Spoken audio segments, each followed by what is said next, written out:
Hello, very good evening to all of you. Today we are going to discuss the case note of Mr. Mark A. Nelson, a 60-year-old client who's been suspected to have a deep vein thrombosis. You are a registered nurse visiting Mr. Mark A. Nelson at his home. You are appointed as you are doing a service. And this is a home visit service that you are doing from the community health center.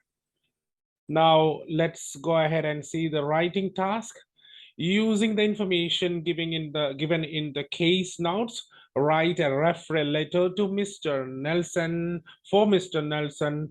to the orthopedic surgeon, Shepton Mallet NHS Treatment Center. So we are going to write a letter to the orthopedic surgeon at NHS Treatment Center. So who is this surgeon? So this surgeon knows Mr. Nelson once he was admitted to the orthopedic department.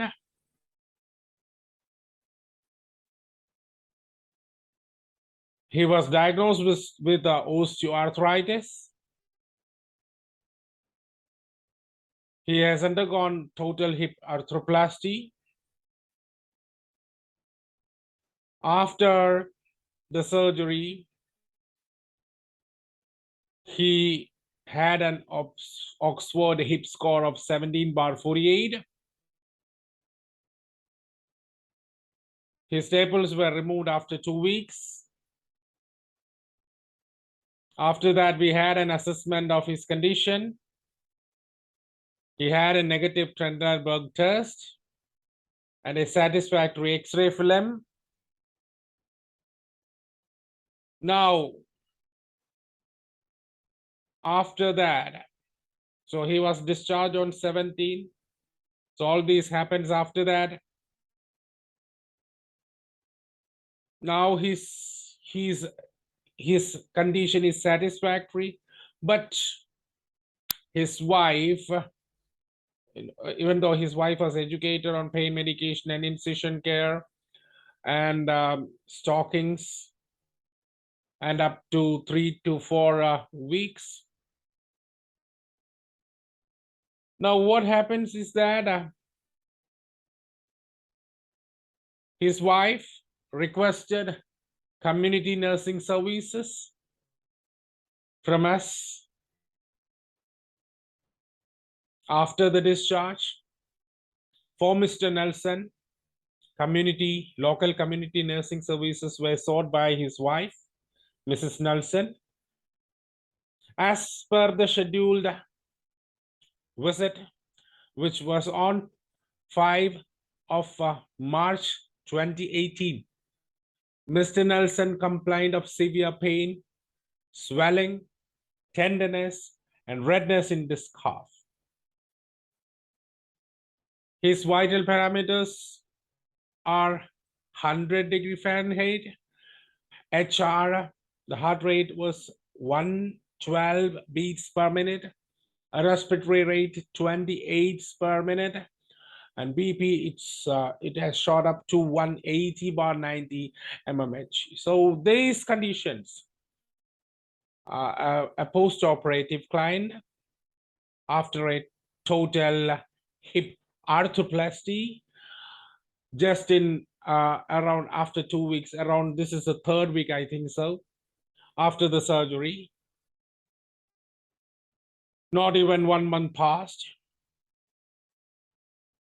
So the complications, what we expect the most is the DVT. So that's what we suspect here. And this is the reason why I'm referring to the orthopedic surgeon of the same hospital, that is NHS Treatment Center. So we got a picture. Let's go with the first page. Mark A. Nelson, a 60-year-old client. He underwent total hip arthroplasty as he was diagnosed with osteoarthritis, because he was admitted with some complications and pain on 11th of February 2018 at NHS Treatment Center. So after the procedure, after the surgical procedure, he was his hip score was 17/48. He got discharged and his samples were removed after 2 weeks. Now we have assessed his condition. He had a negative Trendelenburg test, and he had a satisfactory X-ray film. Now we have to say his wife was educated to all these things, but his wife requested home visits from our service. As per the schedule, as per the request, we visited the patient's home on 5th of March, and we found all these abnormalities. And that's the reason that we are going to refer to the same orthopedic surgeon at the hospital. Let's go ahead and see the letter, the model, what we have here. So the date, the address, salutation, dear doctor, and reference, Mr. Mark A. Nelson, aged 60. So let's go with the purpose. I'm writing to request an urgent medical review and management for Mr. Mark A. Nelson, who has undergone a total hip arthroplasty at your facility. So it's clear that at your facility, he has undergone the total hip arthroplasty. So who the patient is, you might know. That's Mr. Mark A. Nelson. So we are requesting an urgent medical review and management for him.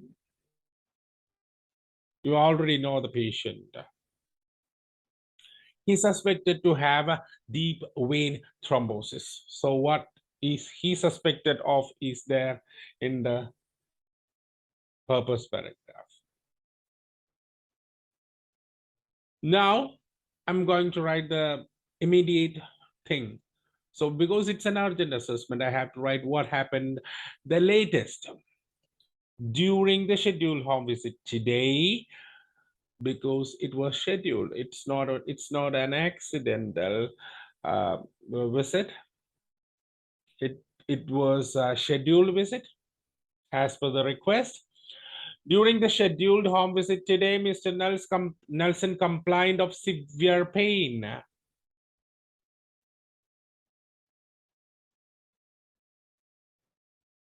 I can say severe pain. So it's better where it happens. So severe pain in the area, it's better to write there. Observation revealed that he has swelling, tenderness, and redness in his calf. His vital parameters were also remarkable and were as follows. We have temperature 38 degrees Celsius, pulse 120 beats per minute, respiratory rate 28 beats per minute, BP 180/90 mmHg. Suspected to have the aforementioned complication, that's DVT. He's referred back to your care.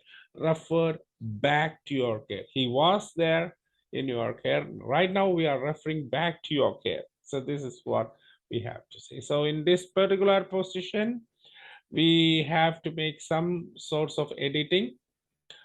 That's it's not clear where the pain is. So a better solution is connect these two sentences. That's a better solution. You please connect this sentence and this sentence together. That would be the best. Now what happens next?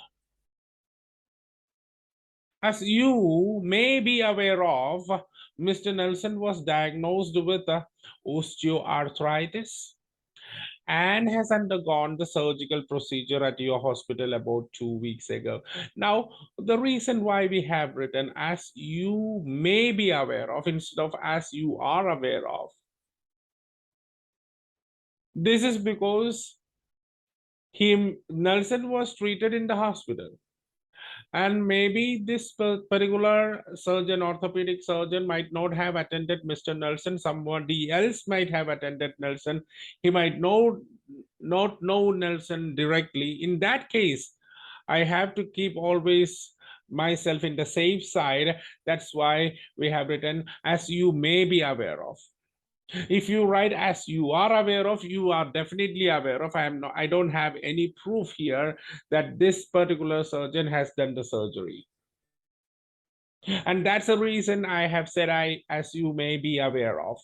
As you may be aware of, Mr. Nelson was diagnosed with this thing and has undergone the surgical procedure at your hospital about 2 weeks ago. So we have presented it, we have said it.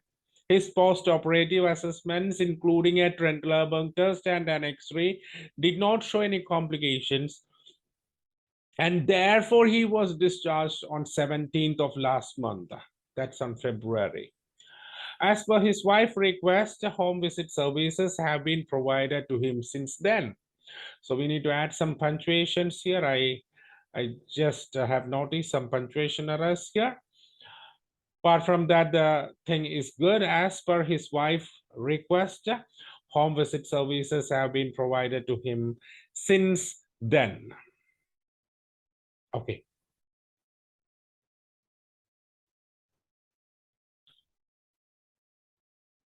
Now, what's going on next is the request. So we have seen the salutation and all. We have seen the purpose. We have seen the first paragraph. That's what happened to him recently.